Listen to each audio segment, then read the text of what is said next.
ज़िक्रिया आखिर किसकी साइड पर है, गाजी यूसुफ की या फिर लाला की? क्यों ना कि अब ज़िक्रिया कुछ ऐसे करने वाला है जिसकी उम्मीद ना तो सिहान को थी और ना ही गाजी यूसुफ को।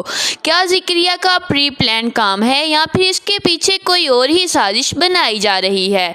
क्यों ना कि ज़िक्रिया को पता चल चुका है कि वलीद खान की मौत के पीछे सिहान गाजी का हाथ है और ये जानने के बाद सिहान ने ना सिर्फ इस लड़की को वहाँ से निकाला है बल्कि इतना बड़ा राज भी अपने सीने में दफन ला लिया है। ये बात अब ज़िक्रिया तक पहुंच चुकी है, तो अब क्या ज़िक्रिया ये सच्चाई लाला तक पहुंचा देगा, कोई ऐसा बदला लेने के लिए जिसके बारे में गाजी यूसुफ ने कभी सोचा तक नहीं था। और जब इल्हाम अपनी मोहब्बत कन्फेस करने जा रही थी तो क्या सिहान की ज़िंदगी यहीं तक थी? क्यों ना कि जिस दिन लाला को ये सच पता चलेगा कि इसके बेटे की मौत के पीछे किसी और का हाथ नहीं बल्कि सिहान गाजी का हाथ है, तो वो सिहान को जिंदा नहीं छोड़ेगा। क्या इल्हाम और सिहान की मोहब्बत की कहानी यही ख़त्म हो जाएगी?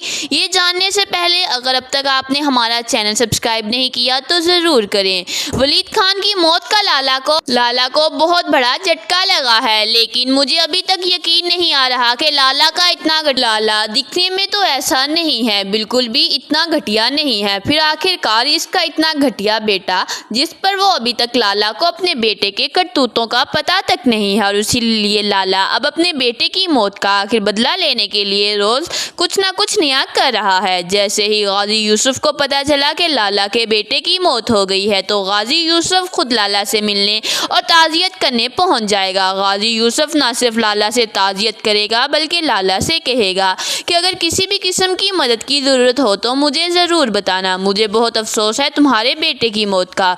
ये सब कैसे हुआ, किसने कत्ल किया, कुछ पता चला? और तब सिकंदर कहेगा कि लाला जान, मुझे ऐसा लगता है कि हमारे किसी दुश्मन ने ही हमारी किसी कमज़ोरी का फ़ायदा उठाया है और मौके का फ़ायदा उठाते ही वो आप लोगों का सफाया कर रहा है, इसलिए तो वलीद खान का कत्ल कर दिया। मुझे तो ये समझ नहीं आ रही कि आखिरकार मरी में ऐसा कौन सा दुश्मन है आपका जो वलीद खान तक पहुंच गया, और फिर किसी में इतनी हिम्मत तो है ही नहीं कि वलीद खान को वहां पर मार सके।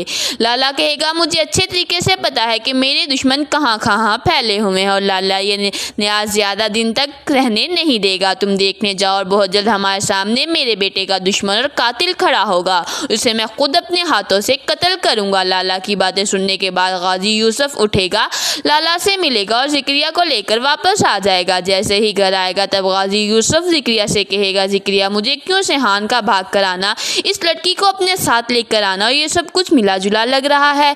कहीं गाजी यूसुफ के बेटे ने तो नहीं लाला के बेटे की जान ले ली, लेकिन मुझे यकीन नहीं आ रहा कि सिहान कुछ भी ऐसा कर सकता है।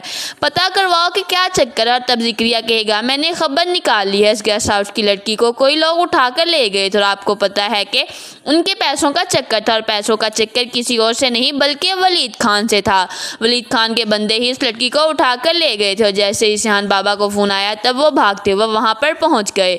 मुझे लगता है कि सिहान बाबा ने ही वलीद खान की जान ली है। गाजी यूसुफ कहेगा कि कानों के भी दीवार होते हैं, इसलिए अपनी ज़ुबान को ज़िक्रिया बंद रखो, और तुम्हें लगता है तो ऐसा मैं समझ नहीं सकता कि ऐसा ही होगा। इस बारे में अच्छी तरह और पक्की तरह तसल्ली करो। मैं चाहता हूँ ये बिल्कुल भी सच ना हो, क्यों ना कि अगर ये सच निकला तो लाला और गाजी यूसुफ एक दफ़ा फिर आमने सामने हो जाएंगे।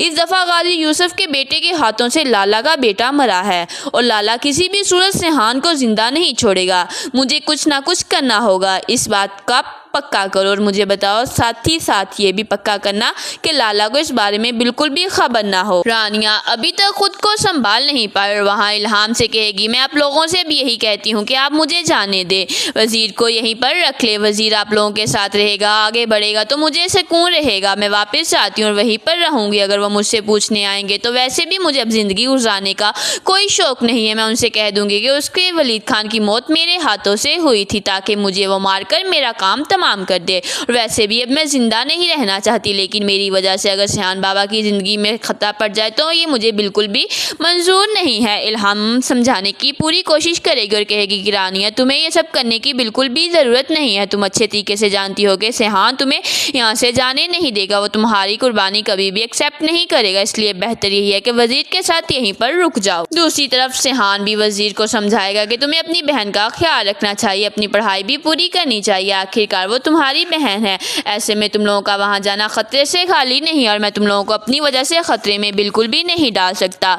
वज़ीर जैसे ही उठकर जाएगा तो इल्हाम सिहान के पास आएगी और कहेगी, पता नहीं क्यों मैं जब से यहाँ पर आई हूँ मुना, मुझे कुछ ना कुछ ऐसा लग रहा है अभी कुछ हो जाएगा, और तुमसे इतना बड़ा कत्ल हो गया। मैं जानती हूँ कि इसमें कुछ गलत नहीं था, वो शख्स को सज़ा मिलनी ही चाहिए थे, लेकिन फिर भी मुझे बहुत डर लग रहा है सिहान। लेकिन सिहान, ये कत्ल तो था ही। सिहान कहेगा, मैं तुम्हें अपनी ज़िंदगी के बारे में कुछ बताना चाहता